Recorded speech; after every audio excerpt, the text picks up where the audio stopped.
ለ12 ቀናት ሚሳኤል ሲወራወሩ የቆዩት እስራኤልና ኢራን አሁን ላይ የሚሳኤል ጦርነቱን ያቆሙ ቢሆንም የቃላት ጦርነቱ እንዲሁም ተደጋጋሚ መካሰሶች አሁንም በስፋት እየተስተዋለባቸው ነው። በጦርነቱ የመጨረሻዎቹ ቀናት ላይ በኢራን የኒውክሌር መሰረተ ልማቶች ላይ ከባድ ጥቃት በመሰንዘር ጦርነቱን በይፋ የተቀላቀለችው አሜሪካን ብትሆን ከኢራን ጋር በዲፕሎማሲያዊ ጦርነት ውስጥ እንደቀጠለች ነው። ጦርነቱ በተለይም በኢራን ላይ ቀላል የማይባሉ ጉዳቶችን አድርሶ ያለፈ ቢሆንም ለጦርነቱ ዋነኛ መነሻ ምክንያት የነበረው የኢራን የኒውክሌር መሳሪያዎችን የመታጠቅ ጉዳይ አሁንም እልባት የተገኘለት አይመስልም። ኢራን በፍጹም የኒውክሌር መሳሪያ ሊኖራት አይገባም የሚሉት እስራኤልና አሜሪካ የኢራንን የኒውክሌር ቴክኖሎጂ አቅም ያዳክማል በሚል ያመኑትን ጥቃት ሲፈጽሙ ቢከርሙም ኢራን ግን የኒውክሌር ፕሮግራሙ የህልውናዬ መሰረት ነው በማለት አሁንም የኒውክሌር ፕሮግራሟን አጠናክራ እንደምትቀጥል እየገለጸች ትገኛለች። እነ አሜሪካ የኢራንን የኒውክሌር ተቋማት አውድመናል እያሉ ቢሆንም ኢራን ግን ጥቃቶቹ እነ አሜሪካ በሚሉት መጠን ጉዳት እንዳላደረሰባት አስታውቃለች። ይህንን ተከትሎም ኢራን አሁንም የኒውክሌር መሳሪያዎችን የመታጠቅ ዕድሏ ሰፊ እንደሆነ እየተነገረ ነው። የተባበሩት መንግስታት ድርጅት የኒውክሌር ተቆጣጣሪ የሆነው የዓለም አቀፉ የአቶሚክ ኢነርጂ ኤጀንሲ ኃላፊ ራፋኤል ግሮሲ በትላንትናው ዕለት ባስተላለፉት መልእክትም ኢራን የኒውክሌር ቦምብ ለመስራት የሚያስችል ዩራኒየም በወራት ጊዜ ውስጥ ማበልጸግ ለመጀመር የሚያስችል አቅም እንዳላት ተናግረዋል። ራፋኤል ግሮሲ ባሳለፍነው ሳምንት መጨረሻ ላይ አድርገውት በነበረው ንግግር አሜሪካ በሶስት የኢራን የሚሳኤል ተቋማት ላይ ያደረገችው ድብደባ ከባድ ቢሆንም በተቋማቱ ላይ ሙሉ በሙሉ በሚባል ደረጃ ጉዳት አለማድረሱን ተናግረው ነበር። ይህ የግሮሲ ንግግር ዶናልድ ትራምፕ የኢራን የኒውክሌር ተቋማት ሙሉ በሙሉ ተደምስሰዋል ሲሉ ከተናገሩት ጋር የሚቃረን ሲሆን ከአሜሪካኑ ጥቃት በኋላ ያሉበት ሁኔታ ምን እንደሚመስል በግልጽ የማይታወቀው የኢራን የኒውክሌር ጣቢያዎችን በተመለከተ ከአሜሪካው ሲቢኤስ ኒውስ ጋር በነበራቸው ቃለ ምልልስ ላይ ባደረጉት ንግግር ኢራን በወራት ጊዜ ውስጥ ጥቂት ማብላያዎችን በማንቀሳቀስ ብቻ የበለጸገ ዩራኒየም ማምረት ትችላለች ብለዋል። አክለውም ኢራናውያኑ አሁንም ኒውክሌርን ለማብላላት የሚያስችላቸው የኢንዱስትሪና የቴክኖሎጂ አቅም ይዘዋል ማለታቸውን የሲኤንኤን ዘገባ ያሳያል። ኢራን አሁንም የኒውክሌር መሳሪያ የመታጠቅ ዕድሉ እንዳላት ሲገለጽ ይሄ የመጀመሪያው አይደለም። የአሜሪካው ፔንታጎንም እንዲሁ ባሳለፍነው ሳምንት መጀመሪያ ላይ በኢራን የኒውክሌር ጣቢያዎች ላይ የተፈጸሙትን የአሜሪካ ጥቃቶች በገመገመበት ወቅት ተቋማቱ ሙሉ ለሙሉ አለመውደማቸውንና ጥቃቱ ማድረግ የቻለው የኢራንን የኒውክሌር መርሃ ግብሮች በወራት ብቻ ወደ ኋላ እንዲመለሱ ማድረግ ነው ሲል መናገሩን የፖለቲኮ ሀተታ ያስረዳል። ትራምፕ ግን በታሪክ ውስጥ ስኬታማ ከሆኑ ወታደራዊ ጥቃቶች አንዱ ነው ሲሉ የሚጠሩትን ይህንን ጥቃት ለማሳነስ የተደረገ ሙከራ ነው ሲሉ ይወቅሳሉ። ይሁን እንጂ ኢራን ዩራኒየሟን እንደገና እንደምታበለጽግ የሚያሳይ መረጃዎችን ካገኙ ኢራንን ዳግም ለመደብደብ እንደማያወላውሉ ተናግረዋል።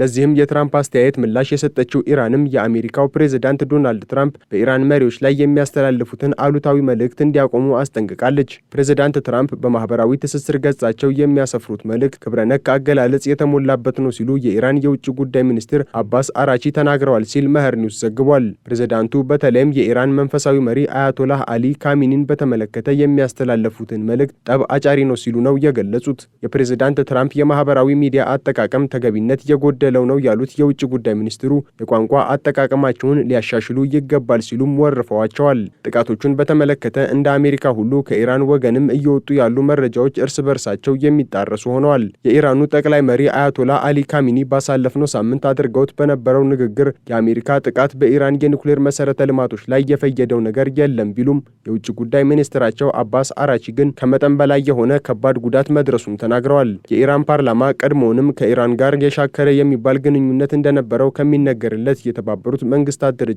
የአቶሚክ ኃይል ተቆጣጣሪ ኤጀንሲ ጋር ያለውን ግንኙነትና ትብብር እንዲቋረጥ መወሰኑ የሚታወቅ ሲሆን ለውሳኔው በምክንያትነት የቀረበው ደግሞ ኤጀንሲው ከእስራኤልና ከአሜሪካ ጋር የወገነ ነው የሚል ሲሆን እስራኤልና አሜሪካ በኢራን የኒውክሌር መሰረተ ልማቶች ላይ የፈጸሟቸው ጥቃቶችም ባለፈው ወር ቴህራን ከ20 ዓመታት በኋላ ለመጀመሪያ ጊዜ የገባችውን የኒውክሌር ስምምነት ጥሳለች ማለቱን ተከትሎ በመሆኑ ነው ሲል ኒውዮርክ ታይምስ አስነብቧል።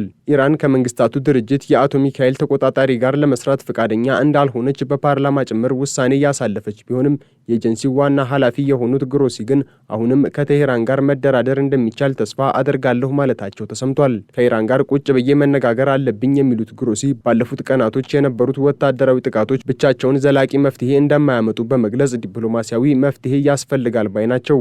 እንደ አውሮፓውያኑ አቆጣጠር በ2015 ከዓለም ሀያላኑ አገራት ጋር በተደረገ የኒውክሌር ስምምነት መሰረት ኢራን እንድታበለጽግ የተፈቀደላት የዩራኒየም መጠን ከ3.67 በመቶ ያልበለጠ ነበር። ከዚህም በተጨማሪ ለ15 ዓመታት በፎርዶ የኒውክሌር ተቋም ምንም አይነት ዩራኒየም ማበልጸግ አልተፈቀደላትም ነበር። ሆኖም ትራምፕ በመጀመሪያው የስልጣን ዘመናቸው ስምምነቱ ኢራንን የኒውክሌር ቦምብ ለመስራት ከሚያስችላት መንገድ ለማስቆም በጣም ጥቂት ነገር ብቻ ነው ያከናወነችው በማለት ማዕቀብ ከመጣል ጀምሮ ከስምምነቱ እስከ መውጣት የደረሰ እርምጃዎችን መውሰዳቸውን ተከትሎ ኢራን በምላሹ ከተባበሩት መንግስታት ጋር ዩራኒየም ከማበልጸግ ጋር በተያያዘ የገባቸውን ስምምነት ጥሳለች። እንደ አውሮፓውያኑ አቆጣጠር በ2021ም በፎርዶ የኒውክሌር ጣቢያ ዩራኒየም ማበልጸግ የጀመረች ሲሆን ይህንን ተከትሎም ኢራን 9 የኒውክሌር ቦምቦችን መስራት የሚያስችል 60 በመቶ የበለጸገ ዩራኒየም አከማችታለች ሲል የመንግስታቱ ድርጅት ተቆጣጣሪ ሪፖርት አድርጓል።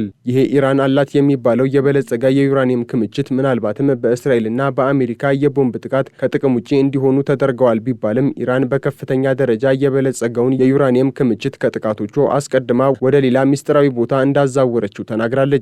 እንደ ስካይ ኒውስ ዘገባ 60 በመቶ የዩራኒየም ክምችትን ወደ 90 በመቶ ማበልጸግ ቀላል እርምጃ እንደሆነ የሚገለጽ ሲሆን ኢራን ይህንን አሳካች ማለት 9 የኒውክሌር ቦምቦችን ማምረት እንደሚያስችላት የዘርፉ ባለሙያዎች ይናገራሉ። ጦርነቱ ከመጀመሩ ጥቂት ቀደም ብሎ ሌላ አዲስ ሚስጥራዊ የዩራኒየም ማበልጸጊያ ተቋም መገንባቷን ያስታወቀችው ኢራን ይሄ ግስጋሴዋም እየተባለ እንዳለው በርከት ያሉ የኒውክሌር ቦምቦች ባለቤት ወደ መሆኑ እንደሆነ የሚያሳይ ነው። የ86 ዓመቱ የኢራን ከፍተኛ መሪ አያቶላህ አሊ ካሚኒ አሁንም ጦርነቱ ካቆመ ቀናቶች የተቆጠሩ ቢሆንም በይፋ ያሉበት ባይታወቅም ካሉበት ሆነው ግን አገራቸው ከእስራኤልና አሜሪካ ጋር ተዋክታ ድል ስለማድረጓ እየተናገሩ ነው። የአሜሪካውን ፕሬዝዳንት ዶናልድ ትራምፕንም እንዲሁ ሲዘልፉ ተደምጠዋል። ፕሬዝዳንት ትራምፕ አገራቸው አሜሪካ ወደ ኢራን ዘልቆ በመግባት የኢራንን የኒውክሌር አቅም ሙሉ በሙሉ አጥፍተናል ሲሉ መናገራቸውን ተከትሎ ምላሽ የሰጡት ካሚኒ ትራምፕ ኢራን ላይ ምንም መፍጠር ስላልቻሉ በኢራን ላይ ተፈጽመው ከሽፈዋል ያሏቸውን ጥቃቶች አጋነው እያቀረቡት ነው ማለታቸውን ፎክስ ኒውስ ዘግቧል። የኢራኑ ጠቅላይ መሪ አያቶላ አሊ ካሚኒ የአሜሪካው ፕሬዝዳንት ዶናልድ ትራምፕ የአሜሪካ ወታደራዊ ጥቃት በኢራን የኒውክሌር ጣቢያዎች ላይ ያደረሰውን ውጤት አስመልክቶ በማጋነን እየተናገሩ ነው ሲሉ የወቀሷቸው ሲሆን ሆኖም ግን ጥቃቱ ምንም አይነት ውጤት አላስገኘም ብለዋል።